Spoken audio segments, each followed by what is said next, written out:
우리 옆에 계신 분들하고 인사합시다. 사랑하고 축복합니다. 사랑하고 축복합니다. 네, 너무 반갑습니다, 여러분. 네.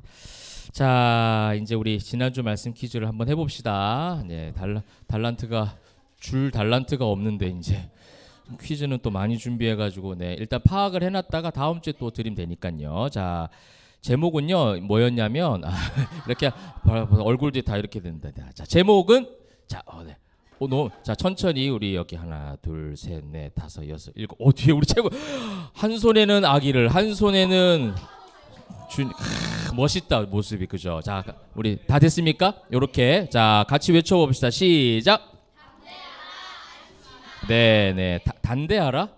단대하라 들렸네. 자, 담대하라, 안심하라. 잘했습니다. 박수. 잘했어요. 자, 이제부터 난이도가 좀 올라가죠, 그죠? 자, 세상 권세 공격에 눌리지 않는 기세로 바울이 그들을 이제 주목을 했죠. 이제 주목하면서도 바울이 품었던 예수님의 마음을 헬라어 단어로 어떻게 할 수 있을까요? 우리 조집사 아까 안 드셨나요? 우리. 그래도 예, 조집사 시작. 아세포세. 자, 네, 거의 비슷해요, 그죠? 헬라어가 뭐 아델포스 이렇게 가면 되니까 박수. 잘했습니다. 네, 네, 잘했습니다. 아델포스, 아스포세, 네, 다 맞습니다. 다 어쨌든 그 의미는 맞잖아요. 지금 형제들아 이렇게 이제 불렀죠. 그러니까 그들이 흥분해서 왔다고 해서 흥분해서 공격을 하는 것이 아니라 예수님의 마음으로 형제들아 이런 호칭을 통해서 그 마음을 보여주었습니다. 자, 우리 다 같이 또 달란트 이제 없는 줄 모르고 다 같이 많이 얻게 하려고 OX 문제였거든요. 자, OX 문제. 자, O 아니면 X입니다. 자, 지난주 말씀에 등장했던 대제사장 아나니아는 예전에 바울의 눈을 뜨게 해주기도 한 동일 인물이다. 자, 한 번 더 할까요? 지난주 말씀에 등장했던 대제사장 아나니아 있죠. 그 아나니아는요 예전에 바울의 눈을 뜨게 해줬던 그 아나니아하고 동일 인물이다. 자, 오면 손을 들고 X면 가만히 계시면 됩니다. 자, 오 하나 둘 셋. 전원 X. 네, 잘했어요. 뭐 그냥 눈치껏 하면 돼요, 그죠? 이렇게 손 올리다가도 이렇게 내려도 되고 옆에 잘 보고 이렇게 하시면 됩니다. 잘하셨습니다. 자, 대제사장에게 욕했다는 말씀에 따라 이제 바울이 인정을 했어요. 그때 인용한 성경 말씀, 그 성경 책을 이야기하면 됩니다. 네, 우리 박윤주 목사님. 잘하셨어요. 네. 근데 이제 엄밀히 말하면 그때 이제 잘못을 인정할 때는 레위기 말씀은 아니에요, 일단. 네, 이제 이게 함정이었어요. 자, 출애굽기 정답입니다. 네, 어쨌든 근데 말을 하면 저는 다 드리니까 레위기는 이제 아무런 그 혐의도 발견이 되지 않았는데 네가 내 입을 치라 하느냐? 공의로 재판하는 거 모르냐 하면서 레위기를 했고, 출애굽기는 재판장을 모독하지 말라라는 걸로 인용을 했습니다. 두 분 다 잘하셨습니다. 네, 자, 그다음 또 OX 문제입니다.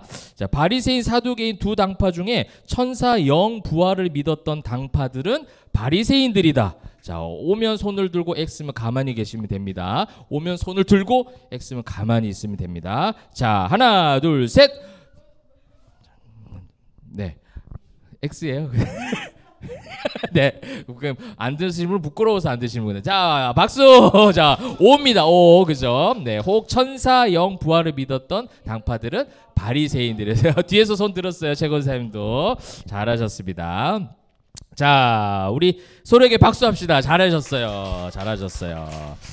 자, 그러면서 우리가 지난주에 이제 담대하라라는 말과 안심하라는 말이 그죠? 같은 어떤 의미로서 우리가 함께 보았습니다. 그래서 여러분들 이제 담대하기 위해서는 주님의 은혜로 말미암은 안심이 먼저 돼야 된다. 이걸로 이제 우리가 마무리했다면, 자, 오늘도 계속해서 이어지는 맥락은 좀 비슷한데요. 조금은 또 참 이 하나님이 누가를 통해서 굉장히 과학적으로 이 흐름을 이어가게 하시는 것 같아요. 자, 오늘 제목을 먼저 한번 읽어보고 시작할게요. 자, 시작.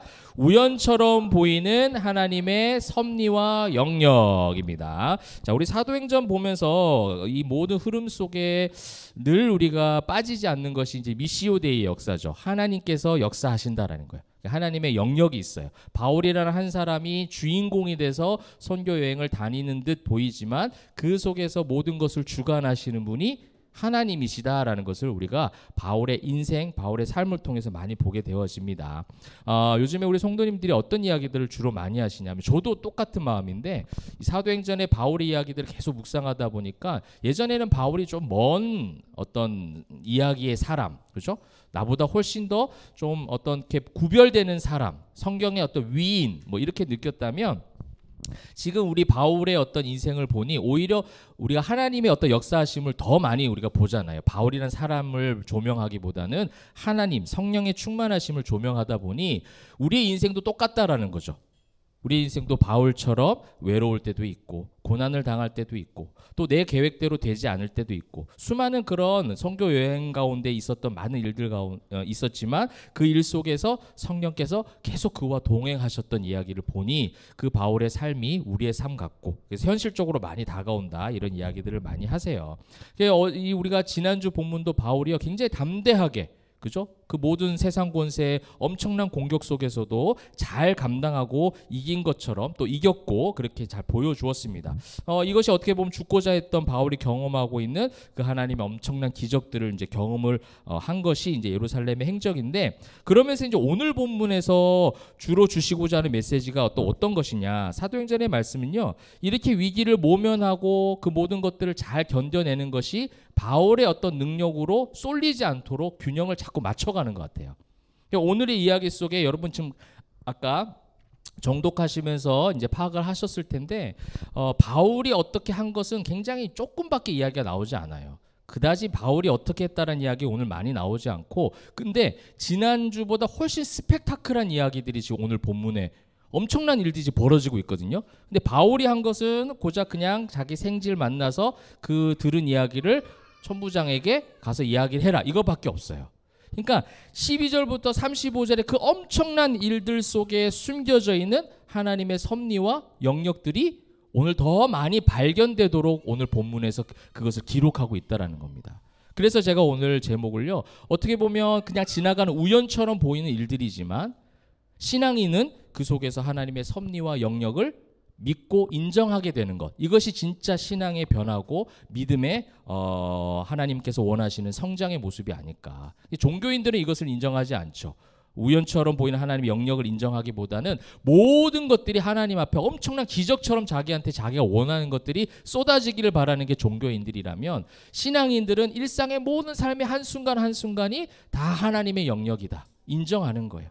그것이 때로는 우리의 길이 고난의 길이다 할지라도, 그 길이 넓은 길을 잠깐 간다 할지라도, 세상에서 바라는 나의 모든 환경적 조건이요, 내가 원하는 대로 되든 안 되든 모든 것이 하나님의 섭리와 영역 가운데, 미시오 데이의 역사 가운데 있습니다라고 선포하면서 일상의 모든 삶을 받아들이고 주어진 삶을 살아내는 것, 이것이 진짜 신앙인들의 삶인 줄 믿으시길 바랍니다.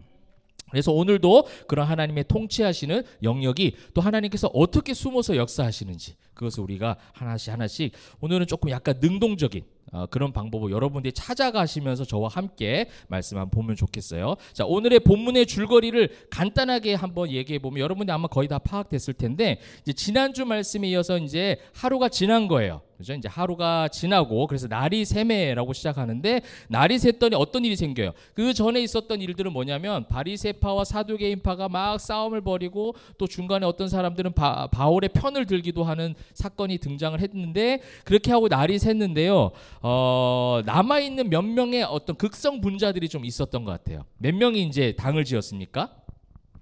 몇 명의 사람들이 지금 당을 지었죠? 13절에 보니까 동맹한 자가 40여 명이에요. 그러니까 이제 많이 간 거예요. 사실은 바울을 죽이고자 해서 그 전날에 모였던 사람들의 인원을 대충 추정해보면 거의 몇백 명 되는 인원들이 모였을 거라는 거예요. 근데 두 당파가 푹 싸웠죠, 그죠? 그러니까 뭔지도 모르고, 늘 이제 사도행전에 그런 얘기 하잖아요. 무슨 일인지 무슨 혐의인지도 모르고 와서 그냥 궁중심리에 의해 그렇게 반대를 하고 바울 죽이자 했던 사람들이 이제 다 가버렸고, 그 중에 극성 분자였던 40여 명이 남았는데, 이 사람들이 엄청난 결심을 합니다. 어떻게 결심을 하죠?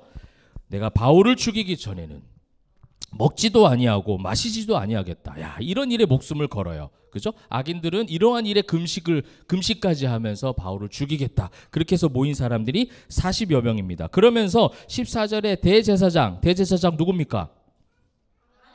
잘했습니다. 대제사장과 장로들에게 가서 말합니다. 우리가 바울을 죽이기 전에 아무것도 먹지 않기로 굳게 맹세하였으니. 그렇게 하니까 이제 너희는 그의 사실을 더 자세히 물어보려는 척하면서 공회와 함께 천부장에 청하여. 그러니까 바울에 대한 혐의를 율법을 어긴 이야기에 대해서 대화를 해보겠다라고 하면서 바울을 잠깐 빼내는 척하는 거죠.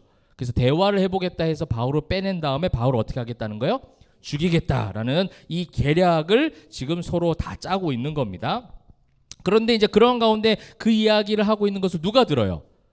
바울의 생질이 들어요. 이 생질이라는 것은 영어 성경에도 보면요, 이제 누이, 그러니까 누나나 여동생의 아들이 생질이에요. 그러니까 조카죠. 그러니까 이제 외조카를 이제 보통 성경에서 생질이라고 표현합니다. 바나바의 생질이 마가 잘하셨습니다. 네, 여기 달란트 하나 주십시오, 우리 권사님. 네, 바나바의 생질이 마가라고 그랬잖아요. 그러니까 누이, 시스터, 그죠? 누이의 자녀가 이제 생질이에요. 근데 바울의 친척과 가족 관계가 등장하는 것이 여기서 유일해요, 성경에서 처음이에요. 바울의 가족에 대해 바울은 결혼도 하지 아니하였기 때문에 바울의 가족에 대한 언급이 별로 없습니다. 근데 처음으로 지금 바울의 생질이 등장을 하고 있고, 근데 이 사람이 이 계략을 꾸미는 이야기를 지금 어떻게 한 거예요? 들은 거예요. 들어서 이제 어떻게 하냐면 바울에게 오게 됩니다. 바울에게 와서, 바울이 지금 영내 안에 있죠. 와서 이야기를 해주게 되고, 그것을 바울이 듣고 그 얘기를 백부장한테 말해서 이 청년을 천부장에게 데려가달라. 그래서 이 계략을 천부장에게 전달되도록 가서 이야기를 막 해주고 천부장이 듣게 됩니다. 그래서 이것을 듣고 나서 천부장이 어떻게 조치를 취해요? 이제 총독 벨릭스에게 보내야 되잖아요. 근데 보내는데 이들이 매복해서 있기 때문에 40명이 위험하기 때문에 군사들을 준비하죠. 군사들 보병 몇 명?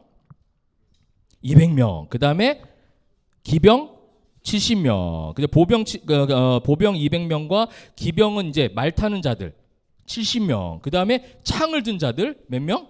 200명. 자, 이 천부장이라는 거는 몇 명의 군사를 거느리는 게 천부장이에요? 1000명이에요. 근데 지금 숫자 보니까 거의 50%나 되는 군사 전력을 바울에게 총 집중해서 총독 벨릭스에게 호위를 이제 명한 거죠. 그러면서 이제 천부장이요 막 편지를 씁니다. 이 사안에 대해서 이렇게 율법하는 사람들이, 율법주의자들이 바울을 고소하고 죽이기로 막 하고, 그런 가운데 자기가 영내로 끌려서 신문해 보니까 아무 죄가 없더라.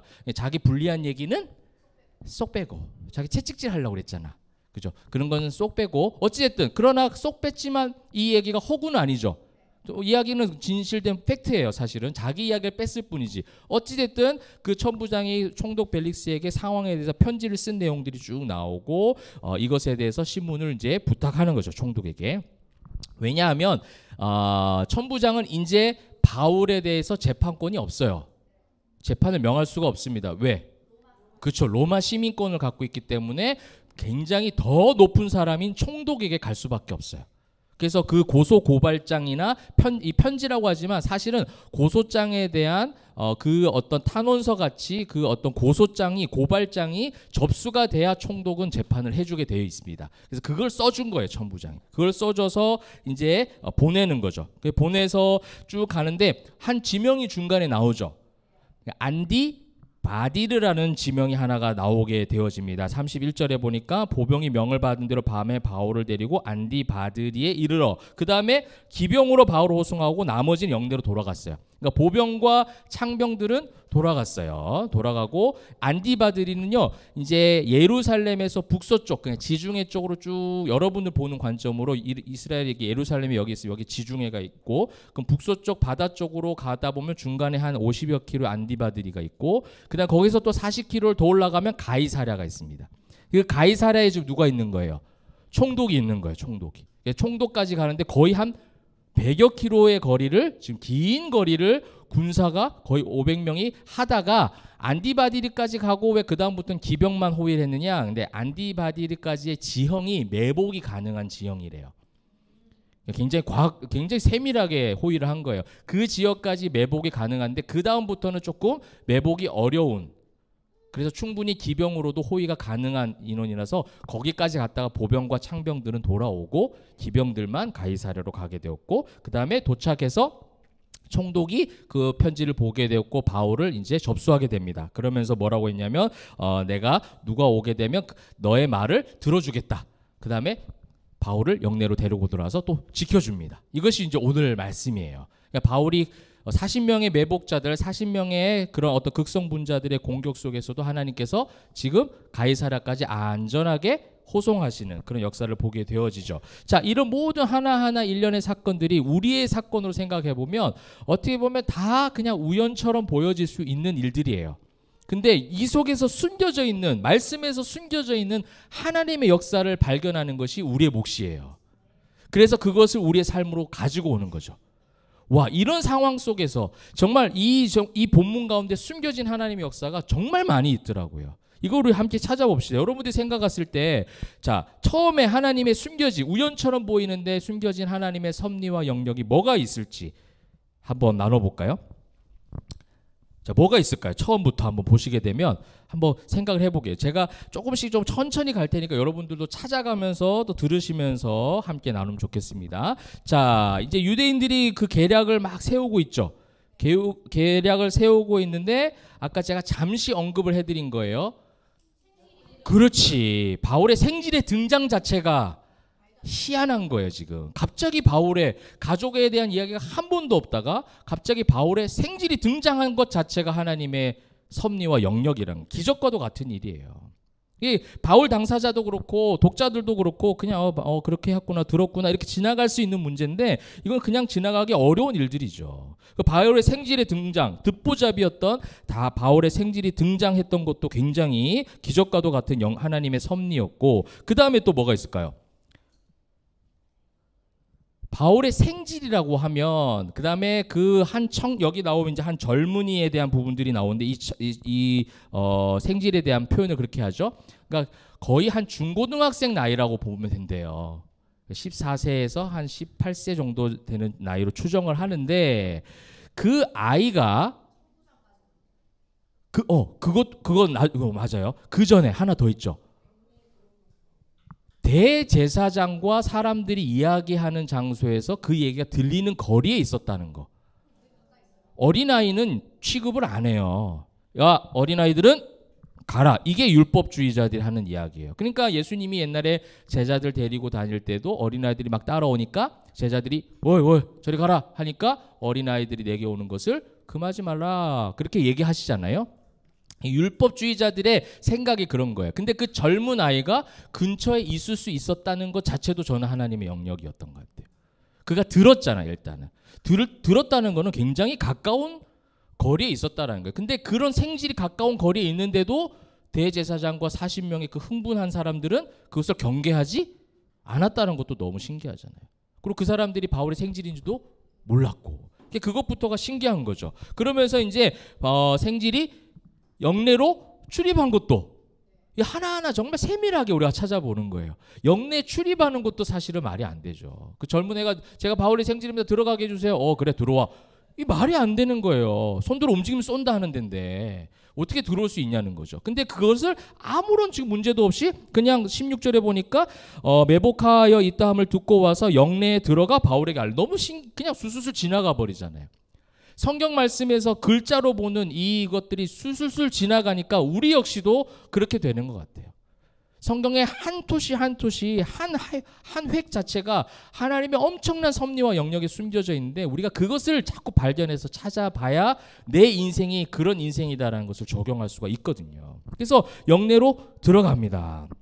영내로 들어가서 그것을 바울에게 알려지니까 바울이 어떻게 하냐면 굉장히 당당하죠. 백부장 일로 와 이렇게 하는 거예요. 완전히 무슨 막 바뀌어 있는 거예요. 지금 사실 죄수 입장인데 로마 시민권인 걸 알고 나서부터는 이 대접이 달라진 것 같아요. 그래서 백부장을 청하여 이르되 이 청년이라는 말을 하잖아요. 이 청년이 그러니까 이 단어가 이제 어린 사람이라는 거예요. 근데 이 청년이 청부장에게 가서 이야기할 수 있도록 인도해달라 이렇게 이제 부탁을 합니다. 여기 이제 바울이 한 일이 유일한 거예요. 그 외에는 한 게 없어요.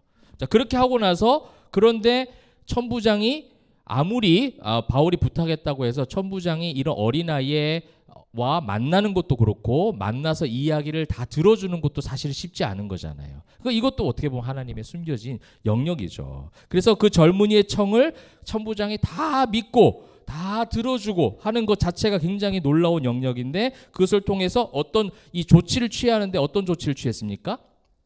군사 보병 200명, 그죠? 기병 70명, 그 다음에 창병 또 200명. 여러분 어떻게 봐요? 당연히 그래야 된다고 생각하나요, 이게? 그렇죠. 굉장히 과한 조치예요, 어떻게 보면. 자기 지금 군사 휘하의 50%의 군사 전력을 다 내보내는 거예요. 그럼 그 지역의 치안을 어떻게 감당할 거예요, 지금.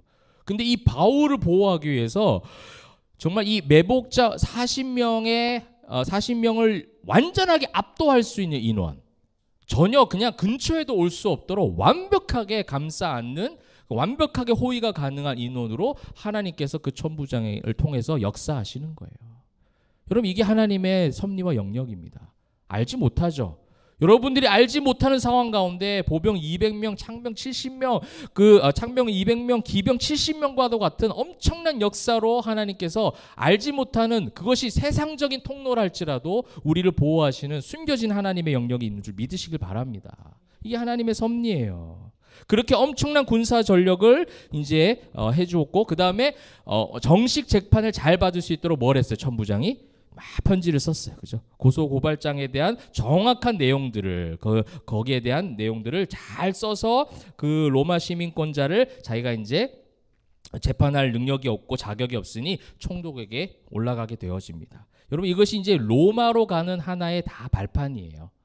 로마로 복음을 전하게 하기 위해서 예루살렘부터 출발되어진, 그냥 로마로 가서 복음을 전할 수 없으니 그 모든 검증 단계를 거치게 하고 바울을 로마로 안전하게 호송까지 하도록 하시는 하나님의 놀라운 섭리가 있는 거예요. 바울이 생각했을 때 로마로 그냥 가면 되지 않았을까 생각했을 수도 있겠지만 왜 하나님은 예루살렘을 거쳐서 가게 하셨는가? 왜 예루살렘에 이렇게 사서 고생하게 하고 사서 고난과 환난을 당하게 하시고 억울한 이런 일들 속에서 이 많은 것들을 경험하게 하시고 왜 로마로 가게 하시는가? 그죠? 출애굽하여 이스라엘 백성들이 바로 가나안 땅에 가면 좋겠는데 1, 2년이 지나서 그 약속한 땅에 이르렀을 때 그들이 어떻게 됩니까? 뺑뺑이 돌게 되죠. 40년을 광야에서 뺑뺑이 돌게 돼요. 그렇게 되는 이유가 뭐예요? 알 수 없는 거예요. 우리가 하나님의 그 섭리와 영역을 알 수 없구나라고 고백하는 게 진짜 신앙 고백이라는 거예요. 하나님의 뜻을 알고자, 너무 좋은 마음이에요. 이거는 나쁜 마음은 아닙니다. 하나님의 뜻을 알고 싶습니다. 좋습니다. 그러나 그럼에도 불구하고 내가 하나님의 뜻을 다 알지 못합니다. 지금 주어진 나의 삶을, 지금 주어진 나의 모든 시간들을 감사함으로, 그 다음에 때로는 힘겹지만 때로는 불평불만이 나오기도 하지만 그런 약한 모습 그대로 사랑하신 하나님, 그것을 믿고 의지하고 신뢰하고 나아가는 것, 이게 정말 신앙이라는 거예요. 이 하나님의 뜻이 지금 이 바울의 모든 호송하는 일정과 과정 가운데 하나님께서 세밀하게 지금 역사하고 계시는 겁니다. 아까 말씀드린 것처럼 안디바디리를 거쳐서 가이사라로 이동하는 그 가운데 안디바디리까지는 어때요? 지금 매복이 가능했기 때문에 그 모든 최고의 군사들을 다 총집합해서 보냈다면 이제 그 다음 가이사랴까지는 이제 기병들만 가게 하시고, 이런 섬세한 하나님의 어떤 역사들 세밀하게 보호하시는 것이죠. 여러분 그러면서 지금 도착한 곳이 어디예요? 총독이 있는 장소가 어디입니까? 가이사랴. 자, 가이사랴 하면 여러분 떠오르는 가이사랴 어디예요? 예? 빌립보? 가이사랴는 빌립보 쪽은 이제 저쪽 위쪽 지방이고, 여기 가이사랴는 예루살렘 근처에 있는 가이사랴죠. 네. 자, 이 가이사랴가 최근에 나왔었어요. 여기서 뭘 했을까? 자, 이렇게 몰라야 재밌지. 너무 항상 너무 잘 아니까 내가 진짜 재미가 없었거든. 자, 가이사랴 맞추고 싶죠? 자, 힌트를 드릴까요? 자, 바울이요 예루살렘 딱 도착하기 전에 사람들이 계속 막 뭐라고 하던 그 장면들이 있었어요. 빌립집. 정답. 달란트 주십시오. 예. 가이사랴에 있는 7 집사 중 한 명이었던 빌립 집사 있죠. 거기서 맞췄어요? 여기도 주세요. 빌립의 딸들이 있었잖아요. 그 무지막지한 여자들, 그 딸들, 그죠? 그 다음에 그 다음에 같이 거기서 나왔던 사람이 누굽니까? 그때 같이 나왔던 사람이 아가보라는 사람도 나왔으니까 당대의 영으로 예언과 그 모든 영빨이 충만한, 그리고 그 예언은 틀린 거 아니죠. 그 사람들이 바울 보고 뭐라고 했다고요? 예루살렘에 가지 말했어요. 그 가이사랴로 다시 온 거예요. 그러면 저 같으면 이렇게 생각할 것 같아요. 그때 가이사랴 있었을 때 어차피 다시 총독에게 올 것 같으면 여기서 바로 총독을 만나고 그냥 해서 로마로 빨리, 그러니까 좀 빠른 길로 가면 되는데 괜히 예루살렘까지 갔다가 막 엄청난 일들 경험하고 결국은 또 이렇게 고생해서 가이사랴까지 다시 왔네? 돌고 돌았네? 너무 먼 길 돌아왔네? 왜 내가 이런 길을 걸었을까? 물론 바울은 그 생각하지 않았어요. 저 같으면 그렇다는 거예요. 그런 생각할 수도 있는데 저는 이 가이사랴에 도착했다는 것 자체가 약간 하나님의 숨겨진 영역이 있더라고요. 사실은 총독에게 바로 갈 수 없어요. 총독에게 바로 가서 이런 이 모든 이 정황들이 지금 편지에 다 담겨져 있거든요. 천부장의 편지 가운데 이 고발장이 정식으로 총독에게 이것이 접수가 돼야 로마 시민권을 가진 사람이기 때문에 총독까지 갈 수 있는데 그냥 가이사랴에 있어서는 로마 시민권이라는 거를 이야기하는 것도 접수가 되지 않고, 그러니까 정식 절차를 밟지 않으면 총독에게 들어가지가 않아요. 그러면 가이사랴에서 로마로 갈 수 있는 방법이 없는 거예요. 그냥 단순하게 우리는 총독 벨리스 가이사랴에 있는데 만나면 어떡할까? 우리가 인생에서 생각하는 것이 이거라는 거예요. 근데 숨겨진 하나님의 조금 돌아가지만 하나님이 필요한 절차들을 밟아서 로마까지 안전하게 가게 하실 수 있는 그 더 큰 하나님의 섭리와 영역이 미시오데의 역사가 있다라는 걸 오늘 본문에서 숨겨진 어떤 이야기 속에서 계속 보여주시는 거예요, 지금. 그래서 가이사랴까지 오게 만들어서 누구를 만나게 하는 거예요? 총독을 만나는 거예요. 총독은 바로 이제 황제와 직접 연결되는 사람이 총독이거든요. 로마 황제를 나중에 만날 수 있게 만들어버리는 그 엄청난 경로를 하나님께서 이 바울을 예루살렘 가게 하셨다가 손을 드셨습니다. 그렇죠. 그런 절차들을 무조건 무시하고, 예를 들면 우리 그거예요. 지금 좋은 이야기 하셨는데 코로나 때 한번 생각해 보세요. 코로나 때 국가적인 모든 재난 사태 가운데 이렇게 합시다라는 어떤 지침이 내려왔어요. 그럴 때 이제 교회들이 한번 모습들을 기억해 보십시오. 거기에 그 절차를 따라서 어떻게든 예배할 수 있는 장치들을 만들어낸 교회가 있는가 하면 어떤 교회들은 어떻게 했어요? 막 무시하는 거예요. 그리고 저 서울에 있을 때도요, 그 국가 공무원들이 와서 체크하고 그랬어요. 그럼 우리는 어떻게 했냐면 다 협조했어요. 이야기해주고 해주면 와서 보시고 그 다음에 수고하세요 이렇게 하면 되는 거예요. 그런데 어떤 분들은 어떻게 합니까? 그분들 왔을 때 예배를 방해하고 막 이러면서 막 그 사람들한테 막 호통을 치고 쫓아내는 거예요. 그럼 그 사람들이 어떤 마음을 가질까요? 그 안 그래도 지금 국가 재난 상황에서 힘겹게 일하는 공무원들인데 잘했든 못했든 간에 우리가 성도잖아요. 교회잖아요. 이렇든 저렇든 고린도전서가 주는 말씀이 뭐예요? 한 영혼을 구원하기 위해서라면, 그죠? 예배당에 못 와요. 집에 있어요. 예배 못 해요? 그럼 우리가 잘못된 거지. 그죠? 각자의 자리에서 하나님을 경배하고 교제하고 이것이 안 됩니까? 그럼 교회의 문제인 거예요. 세상의 문제가 아니라는 거예요. 그 세상의 어떤 그런 절차들 모두가 함께 약속한 어떤 법들 이거를 잘 지키는 것도 중요한 거예요. 그래서 세상 권세에 대해서 인정하는 것 이것도 성경에서 주시는 말씀이잖아요. 이거 오늘도 보니까 그런 절차들을 밟아서 갈 수 있게끔 우리는 근데 늘 어떻게 생각해요? 그 가이사랴에 딱 왔는데 총독 벨리스에게 짠 하고 딱 할 수 있는 이런 기적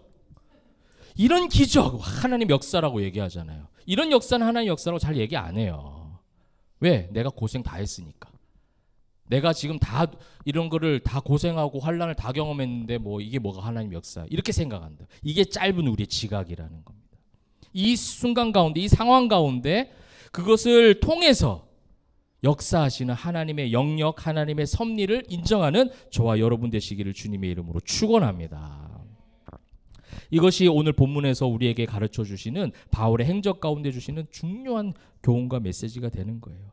여러분 지나가는 모든 순간이 은혜임을 고백하는 것이 진짜 신앙인이에요. 이렇든 저렇든 우리는 내가 원하는 것을 받을 때 은혜라고 표현하지 그런 내가 가기 싫은 길 내가 어려워하는 상황 가운데서는 은혜라고 잘 고백 안 해요. 이것을 은혜라고 고백할 수 있는 진짜 신앙인들이 우리 포에마교회 성도들이 되기를 소망합니다. 여러분, 바울은 그것이 경험이 된 거예요. 전도 여행을 하다가 도망갔던 마가가 너무 괘씸했죠. 그것 때문에 바나바하고 싸우기까지 했어요. 근데 지나고 보니 그 역시도 그것 때문에 새로운 2차 전도 여행의 영역이 길이 열렸잖아요. 하나님의 섭린 거를 그가 깨닫기 시작한 거예요. 마가 그거 안 데려가. 싸웠을 때는 얼마나 안타까웠을까요?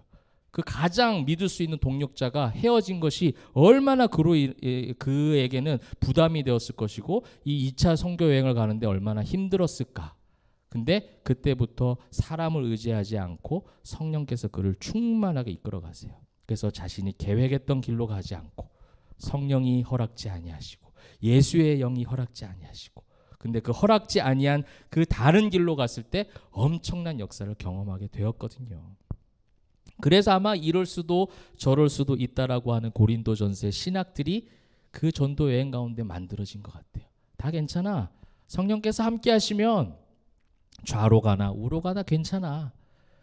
좌로 가라고 해서 갔더니 어떻게 했어요? 빌립보 가자마자 어떤 일이 생겼어요? 감옥에 갔어요. 그러면 뭐라고 얘기합니까 우리는? 하나님이 가라고 하셔서 갔더니 왜 감옥이라는 고난을 나에게 만나게 하십니까? 그러지 않고 바울과 실라는 그 착고를 맨 상태에서도 뭘 올려드린 거예요? 찬송과 기도를 올려드리는 거예요. 이게 하나님의 영역을 인정하는 신앙인, 그리고 세상이 마귀가 감당치 못하는 그런 진짜 하나님의 군사들의 삶이라는 겁니다. 그리고 그 빌립보의 감옥에 갇힌 이후에 뭐를 바울이 경험하게 된 거예요? 로마 시민권을 이렇게 하면 안 돼 라는 말을 했을 때 세상 권세자들이 굉장히 두려워하는 걸 알게 된 거예요. 그것이 경험이 돼서 지금도 예루살렘 와서 이 무기를 쓴 거예요. 그 경험이 빌립보 감옥에 갇힌 게 정말 필요 없는 소용없는 경험이 아니었다라는 거예요. 그걸 자꾸 경험하는 거죠. 이 정치 집단들에게 어떻게 대응해야 되는지 나에게 날 때부터 주셨던 로마 시민권이 그냥 배설물로만 여겨졌는데, 왜냐하면 바울은 굉장히 강한 신념과 강한 신앙을 가지고 있었기 때문에 세상의 것들이 다 배설물이다 했던 사람이에요. 근데 그 배설물이라고 느꼈던 것조차도 하나님은 필요할 때 사용하시는 게 하나님의 마음인 거예요. 우리 알 수 없습니다. 내가 가지고 있는 틀을 깨는 게 중요한 거예요. 내가 생각했던 그 경로가 아니라 완전히 다른 길로 갔을 때 숨겨진 하나님의 섭리와 영역이 브리스길라와 아굴라를 만나게 하셨어요. 수많은 믿음의 동력자들 더 많이 만나게 하셔서 그들이 그 지역에서 진짜 제자들로 복음을 잘 전하고 말씀을 가르치는 자들로 세워졌다라는 거예요. 누가는요, 이 말씀에 23장의 이 주제적 이 모든 흐름 가운데 지난번에 봤던 11절 말씀을 중간에 그것을 다 삽입시킨 거예요. 담대하라, 안심하라. 예수님께서 함께 하시니 예루살렘을 가든 가이사랴로 가든 그 길이 낮고 높고 험하고 좁고 넓은 거 아무 상관없이 주님께서 함께 하시기에, 성령이 충만하게 우리와 함께 하시기에 다 괜찮아가 돼버리는 거예요. 그 예수님의 그 말씀을 11절에 바울이 품었다라는 것을 전후 문맥의 중간에 다 삽입시켜서 이것을 주제적 말씀을 우리에게 주시는 겁니다. 그래서 지난주 말씀처럼 여러분들 진짜 담대하라, 안심하라, 그죠? 안심하세요. 왜냐하면 그 우연 속에 보여지는 우연같이 그냥 지나갔던 모든 일 속에 하나님의 섭리와 영역이 다 있습니다. 여러분을 이 교회에, 그 다음에 가정에, 여러분이 직장으로, 학교로, 일상으로 그 속에 나를 택하셔서 보내신 이유가 무조건 있습니다. 그것을 믿고 나아가는 저와 여러분 되시면 좋겠어요. 여러분 성경의 구약 성경에 보면 그 좋은 예가 엘리야라는 선지자가 나옵니다. 엘리야가 굉장히 850명 그 엄청난 그 선지자들, 악한 우상 숭배자들하고 싸워서 850대 1로 싸워서 승리해요. 엄청나죠. 기세가 등등했어요. 근데 그렇게 잘 나가다가 갑자기 이세벨의 어떤 쫓아오는 거, 그것 때문에 이제 확 무너지게 됩니다. 그래서 내가 정말 열심히 사역했고 능력을 발휘했고 했는데 하나님 이게 지금 뭡니까? 결국은 아무도 나와 같은 편이 되지 않고 계속해서 이런 고난과 환난만 있고 이렇게 결국은 이세벨을 쫓아오는 것에 내가 도망자로 신세로 전락을 해야 됩니까? 그래서 로뎀 나무 아래서 쭉 쳐져가지고 그냥 저 죽여주세요 이러고 있는 거예요. 엘리야는 늘 그렇게 생각했어요. 850명을 이기는 그 엄청난 기적, 내가 원했던 기적, 내가 원했던 능력은 그거였거든요. 근데 그 속에 성경이 뭐라고 하냐면 하나님께서 바람과 지진과 불 가운데 계시지 아니하고 세미한 소리 가운데 임하셨다 그래요. 그러니까 그 바람, 지진, 불이 중요한 게 아니에요. 바람이 불어서 지진이 나서 불이 나서 그 모든 악한 자들 싹 쓸어버리는 거, 이것이 늘 우리가 원하는 기적이죠. 근데 하나님은요, 그 속에서 세미한 음성 가운데 간섭하고 계시고 역사를 주관하시는 하나님을 만나기를 원했던 거예요. 그렇게 했던 무릎 꿇지 아니한, 바알에게 무릎 꿇지 아니한 의인 7,000명이 있었잖아요. 하나님의 숨겨진 영역이에요. 예루살렘, 그 이스라엘 백성들이 70년의 포로 생활이 끝나고 예루살렘으로 귀환할 때도 그 어떤 이스라엘 백성의 유명한 지도자가 나타나서 한 게 아니에요. 그 바사 제국의 고레스 왕을 통해서 보내게 하시는 거예요. 이거 엄청난, 예전에 우리 일신교회 가서 했던 거죠. 스스로 숨어서 역사하시는 거예요. 여러분, 느헤미야가 3차 귀환으로 돌아오게 됩니다. 성벽이 무너졌다는 얘기를 듣고 성벽을 중수하기 위해서 가야 되니까 그때는 또 아닥사스다 왕이라는 또 다른 이방 왕이 그 모든 재료들을 다 주고 그 성벽을 중수할 수 있도록 다 도와줘요. 이렇게 될 거라고 누가 알았겠습니까? 한순간도 그냥 두지 않고 계속해서 우리의 모든 발걸음을 인도하고 동행하고 계신다는 것을 믿는 진짜 신앙인의 삶이 되면 좋겠어요. 그죠? 여러분, 우리의 삶이 경제적, 건강, 관계, 모든 상황과 환경과 조건들이 내 주변에서 일어나는 도저히 이해 안 되는, 이성적으로 이해하고 싶지도 않고 이해가 되지 않는 수많은 일들 속에서 그 속에 하나님의 섭리와 영역을 보기 시작하는 것, 이것이 우리가 사모해야 될 믿음이지, 하나님 내 경제적, 건강, 관계 모든 것들 다 해결해 주옵소서, 물론 해결해 주옵소서라는 기도를 해도 됩니다. 그러나 진짜 신앙은요, 그 기도로 끝나는 게 아니에요. 뭐예요? 다니엘의 세 친구들처럼 그리 아니하실지라도 사자굴에 들어갔을 때 하나님 나를 구원하실 것입니다. 이게 기적이죠. 우리가 원하는 기적이에요. 그런데 그리 아니하실지라도 괜찮아.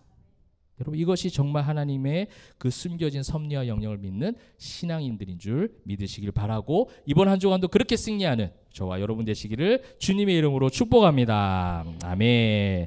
네, 말씀을 맺도록 하겠습니다. 이제 서울에서 제가 사역을 하다가 2022년에 이제 부산에 내려오게 되었는데, 그 이 2년여의 시간을 통해서 하나님의 뜻을 그때 자각했던 것하고 비교도 안 되는 하나님의 뜻을 너무 많이 발견하게 됩니다. 2년의 시간을 거쳐오면서 정말 내가 짧구나, 내 시각이, 내 시야가 얼마나 좁으면 인제사 조금씩 하나님이 알게 하시는구나. 그냥 개인적으로 그냥 교회 개척, 제가 생각하는 거 고작 이거예요. 그냥 교회 하나 세우는 거, 나의 어떤 미래를 목회자로서 준비하는 거. 근데 개척을 하고 나니까 하나님께서 저의 영적 고관절을 다 부러뜨리는 거예요. 부러뜨리는데 얼마나 아픈지, 그죠? 막 부러뜨리는 거예요. 그래서 제가 먼저 온전한 신앙인이 되도록 하시는 거예요. 그래서 가정에서 부족했던 부분들도 막 드러나게 하시는 거예요. 제 실체를 막 보게 하시는 거예요. 너무 힘들죠? 근데 이게 돼야 되는구나. 이게 되지 않으면 그냥 말만 하는 그냥 설교자밖에 되지 않는구나. 진짜 신앙인이 된 설교자가 될 수 있도록 하나님께서 그렇게 이끌어 가시더라는 거예요. 그다음 우리 개척 멤버들하고 처음에 그냥 단순히 공간을 함께 공유해서 쓰는 걸로 생각해서 이 공간을 하나님께서 주셨다 생각하고 시작했어요. 그런데 지금은요, 이 아트센터와 교회가 정말 아트센터의 사역이 우리가 생각하지 못하는, 상상치도 못한 일들로 하나님께서 만들어 가셔요. 일상의 예배자가 무엇인가를 이걸 통해서 보여주실지, 우리는 그냥 단순한 공간 나눔이었는데 공간 나눔으로 하나님 끝나지 않으시더라고요. 이걸 통해서 복음을 전하는 자들로 가서 예수 천당 불신족 안 해도 좋으니까 우리가 선한 영향력을 세상 가운데 일상의 삶으로, 또 세상적 언어로, 그러나 마음은 예수를 사랑하는 그 마음의 중심을 가지고 전할 수 있도록 그렇게 역사하시더라는 거예요. 성도들 역시도 처음보다 지금 모습을 보면요, 그 에너지를 맹목적으로 막 그냥 쏟아부었던 종교심에서 더 많은 변화와 본질적인 회복들을 보여주시는 그 하나님의 놀라운 섭리와 영역들을 보게 되어집니다. 여러분, 이게 하나님의 영역이더라고요. 2년 동안 보여주신 하나님의 엄청난 역사, 지금도 다 알 수가 없어요. 지금도 세밀하게 역사하신 하나님의 그 엄청난 섭리와 영역을 어떻게 다 인간의 지각으로 계산을 할 수 있겠습니까?